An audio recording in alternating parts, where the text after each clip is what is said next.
Thank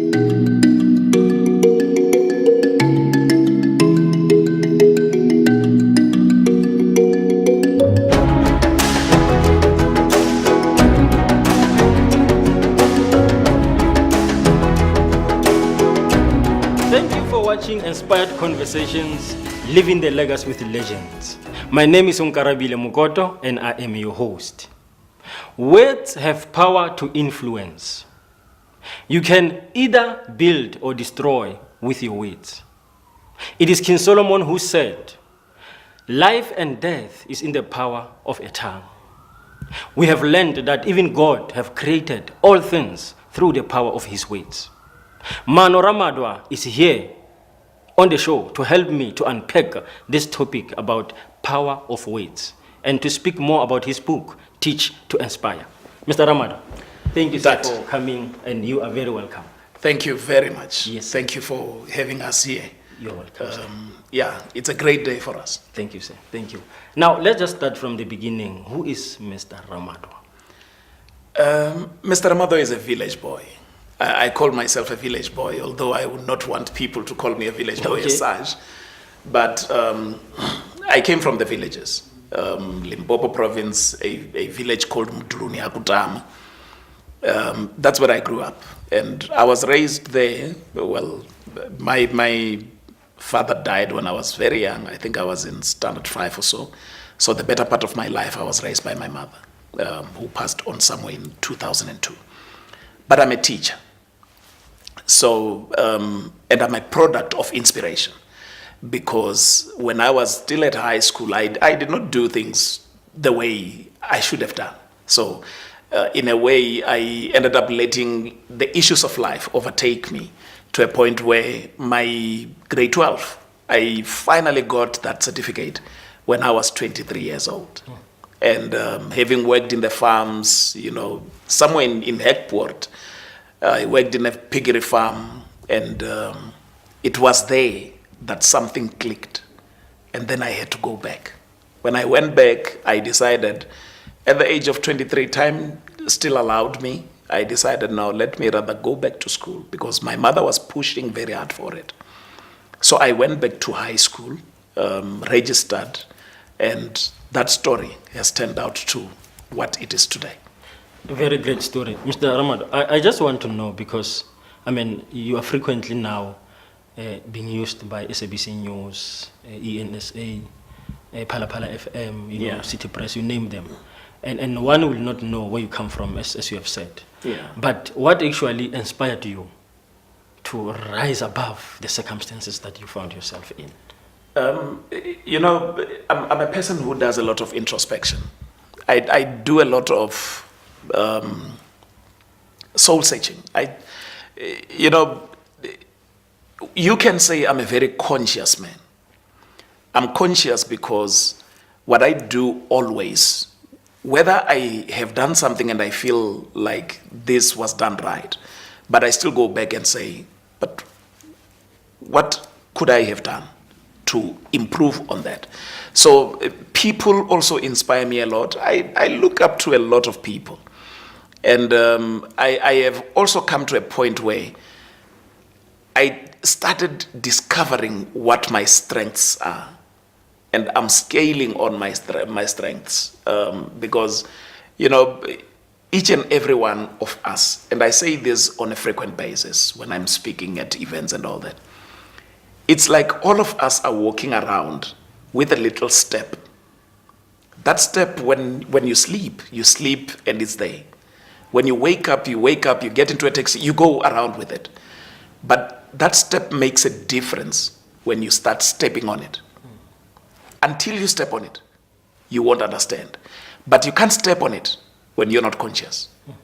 So you need to be very conscious of who you are and the world around you, so that you can be able to start realizing, okay, what is it that is in me first?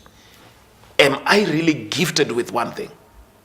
If you become conscious of that, you begin to utilize that to your advantage. On the same note, you wrote a book, Teach to Inspire. Yeah. And I understand that this book was actually inspired by your experience as a former teacher and also a principal. Yeah. Can you just take us through the journey of first before the book? Yeah. As a teacher and as a principal, just take us through that. You know, one thing that many people do not realize, and until I speak about that, people would not understand. This book was not really conceptualized in 2014. It was conceptualized when I went to high school at the age of 23. That's when this book started. Because when I entered the school, you remember, when you are old, not many people will give you a chance. Yeah. When I entered the school, there were teachers who were saying, no, this one, Madala, he can't make it. And it was one lady who looked at my previous results and looked at that together with my willingness to go back to high school. And she said, let's give him a chance. When I entered the classroom for the first time, I met one teacher called Mr. Makaipia. He was teaching life sciences. He transformed the subject into a life-changing subject. And from there, that's when the love of teaching began. And every single place where I went, I always advocated for good teaching and also for inspiring learners. Because you can't get the best out of learners when you don't inspire them. So in 2014, when I started writing the book, it was to say 17 years of experience in teaching. Was it 4 years? 4 years of being a head of department, 3 years of being a deputy principal. Let's put that together and share with the teachers. And that's how I actually put together the book. But it doesn't really deal with the outside. It deals with the inside person. Because teaching is not what you do. It's not what people see. Teaching is what is inside of you. Because once you have this consciousness inside, you are able to make somebody else conscious. You have to be conscious enough to understand that the child who's not doing well might just be facing difficulties. And it is out of those difficulties, when you make that child conscious of who they are and what they can achieve, then you have achieved teaching.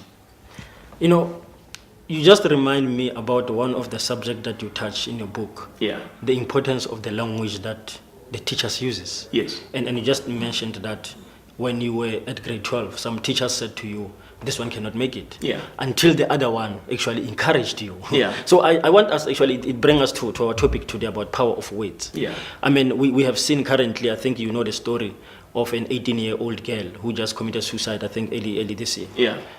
Beginning of this year, actually. Where the teacher actually bullied, discouraged her, and she ended up committing suicide. Yeah. What is the importance of language that the teacher must use? You see, before I even speak about the importance of words, let me give you 5 things that I call them the pillars of teaching, which every teacher should be able to be conscious of. The first one is relationships. A teacher must build relationships with the people around them in school, which means with the other teachers, must build relationships with the learners. When you have built solid relationships, these things that you're talking about would not happen. The second part is the teacher must understand that teaching is based on the principle of repetition. If I'm teaching Unkarabile and I understand that Unkarabile is not the same as Thabo next to him, which means that I am going to be forced to repeat what I'm saying for Unkarabile because these two are not the same. Yes. So that is the second pillar of teaching. So we keep on repeating. Even if it means I'm teaching one grade 9, for example, next year I'm still going to repeat what I'm actually teaching in the same grade as long as the curriculum remains the same. The other thing that actually happens with teaching is feedback. When I have taught you, I must be able to find out exactly what Unkarabile has actually learned out of the whole situation. I must be able to feedback the parents in terms of what the children are actually learning. I must also be consistent with what I'm doing. What I feel inside must be consistent with what I say on the outside. What I say to learner 1 must be consistent with what I am saying to learner 2. When I do that, it means that I'm achieving this teaching. The last thing is that we are always teaching for an outcome.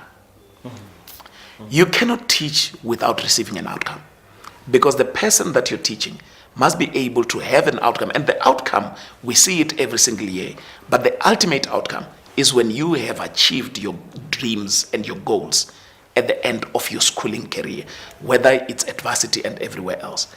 Now, all those things that I spoke about would never exist if we don't use our words appropriately. Our words in teaching, our words in encouraging, our words in resuscitating, this word that I love so much, which I've adopted as my word, resuscitating the discouragement that children have gone through because of the circumstances that they are in.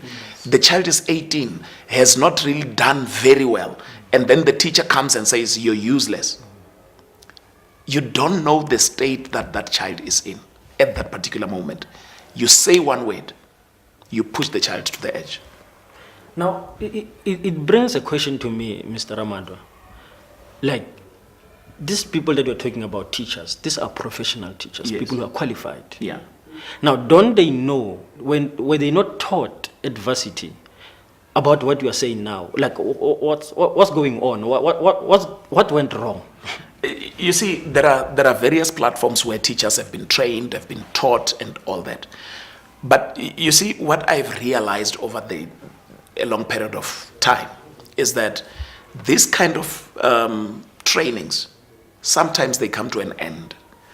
And then we sort of have an understanding that the teachers are, they know what they're supposed to do.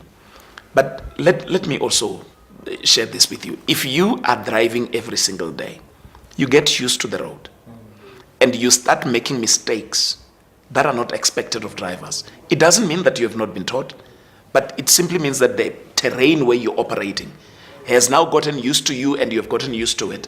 That is why there is a need for constant talking about these things. I have actually compiled what I call these things about professionalism. There's a CD that called Being Professional that we have actually worked on.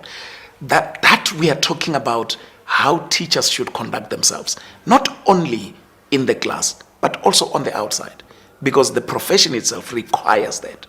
And the majority of times we have teachers who have strayed from that, but it does not mean that they don't know. You know what they say in law, ignorance of the law is not what do they call it? They say ignorance of the law is not a reason. It can't be a reason why you break the law. It does not mean that because you are ignorant of that law must not actually apply. It will still apply. So it's the same situation with the teachers. They know these things, but the situation itself sort of takes them away from it. Maybe because of the challenges within the schools, but those are some of the things that can be mediated with time. This issue is really bothering me because I remember when I was at Wits University, I had a classmate by the name of Lagi Ngube. And when he was telling me his story when he was in grade 10, actually grade 11, he says one day he had a Wits University brochure. He was just looking at it. And the teacher saw him doing that. And the teacher said, Lagi, you're just wasting your time. Wits, you cannot get Wits, you understand? I mean, you can just look for a college and maybe you can get there, but not Wits University. And this guy grew up being afraid to go to Wits University. In actual fact, he did not even apply. His brother applied on his behalf because he was working at Pep Store. He forgot at all about Wits University because of what the teacher said. And that thing actually bothered me for many years. I said, but this is a teacher who was supposed to encourage, So how do we really fix that? Apart from, now you are combining that thing that will help the teachers. But apart from that, what is it that we're going to do to help those kind of teachers? Universities have a long way to go, because and it's not just universities, it's the language that we must now begin to preach. Because we cannot actually have it, and it's not only in teaching, it's everywhere else. We cannot have people going into professions where they don't feel it. Because if they don't feel it, they are going to mess it up. That is why you sit with situations where traffic cops are said to be taking bribes because they are at the wrong place. That is where you find the policemen are being arrested for fraud, and they are being arrested for shooting people and things like that unnecessarily. They are at the wrong place. It is the same with teaching. We need to get to a point where teachers, those who get into the teaching profession, know very well what their heart is. Because if they go there with a heart that is divided, that is not there, they are going to create this kind of situations. The friend of yours is not the only one. I went to school with people who dropped out of school. And some of them, I can tell you for sure, they were better than me. But they dropped out of school because of the words that were said by the teachers in that particular year, in that particular class. So the words are so important. They are not just important in the school, but they are also very important in the streets, in our communities. Just to see one child who is sort of struggling and bring that child close and say, but do you know that you can be much better? Imagine, and this is one example I always give. If you were a teacher of Dr. Nelson Mandela in grade 1, you would not have known that he was going to become a president of a country. Very true. And how you would treat him at that time, you would find that these teachers who are not really, whose hearts are not there, they could have messed up. And it is the same situation. You never know what this person is going to become. So you better encourage them, because you don't want to be the reason for them not to have achieved what they wanted to achieve. You don't want to be the reason when they have now decided to redirect their lives and say, I nearly missed on this opportunity simply because of Mr. So-and-so. Yeah. So it's very important.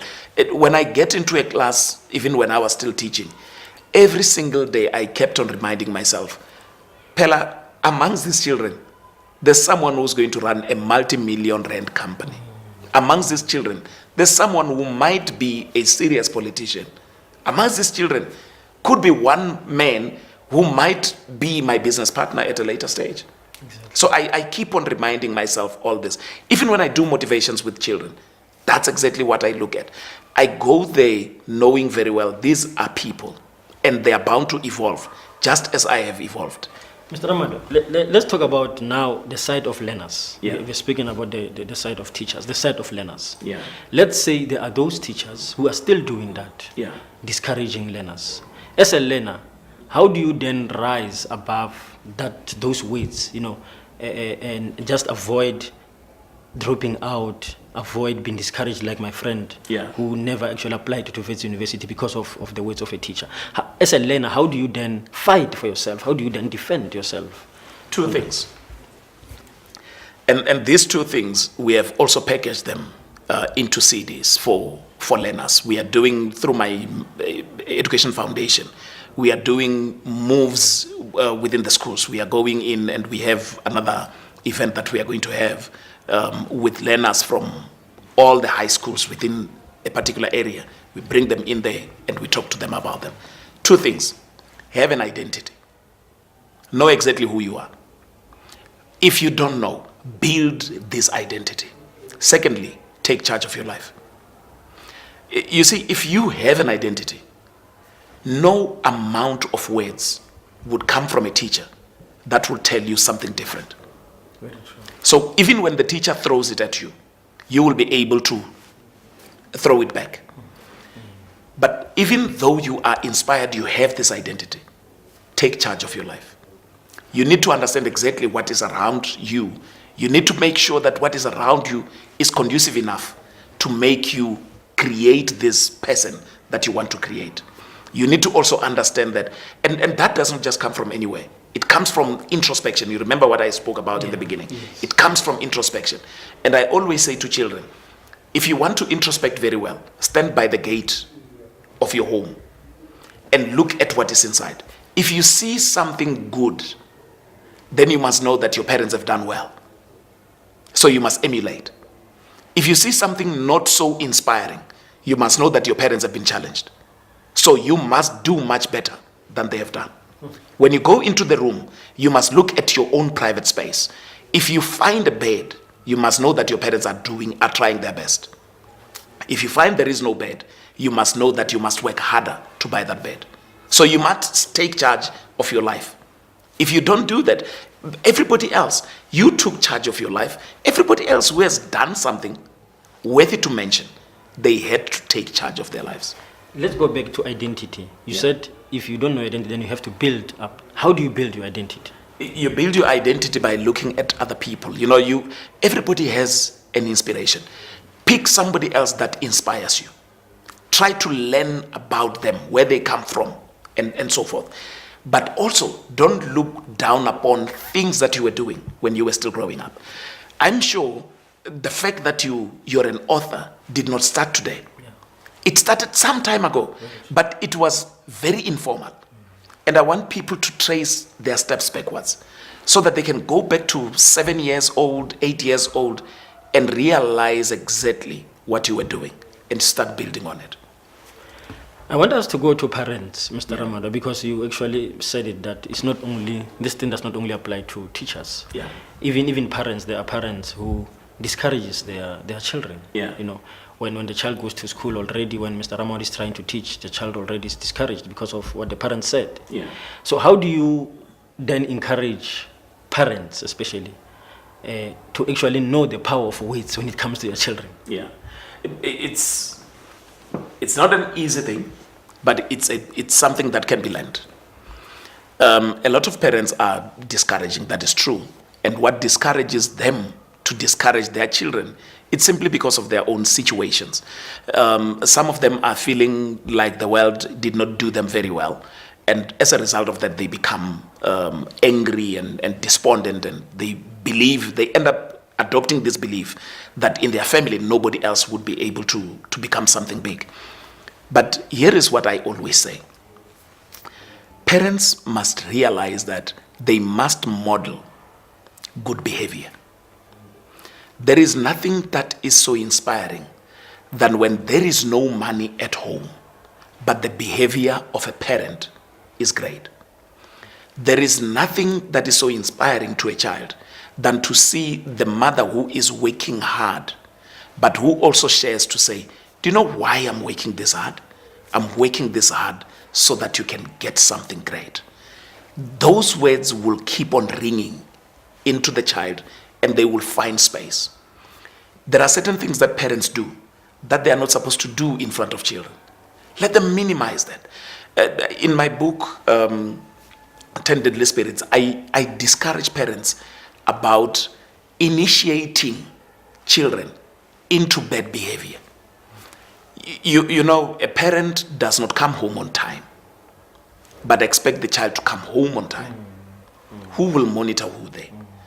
A parent goes on to send the child to go and buy alcoholic drinks. In a way, they are already indoctrinating this child into alcoholism without them realizing. So they need to start modeling good behavior. They need to start modeling inspiration, because the more they do it, the more these children are going to learn. Children learn through the eyes. They learn through observing and things like that. So it's very important that as parents, they should model that kind of behavior. Mr. Ramadwa, thank you so much for that inspiring words. I just want, as a pastor, I want to know from you the importance of the words or the word of God in our lives. Yeah. Maybe in your conclusion, what can you encourage people, to really take the words or the word of God into consideration when it comes to this issue of words? I'm a resuscitation speaker, so I will always speak resuscitation. Here is what I can tell you. One verse that has kept me going all these years, 1 Corinthians 2, verse 9.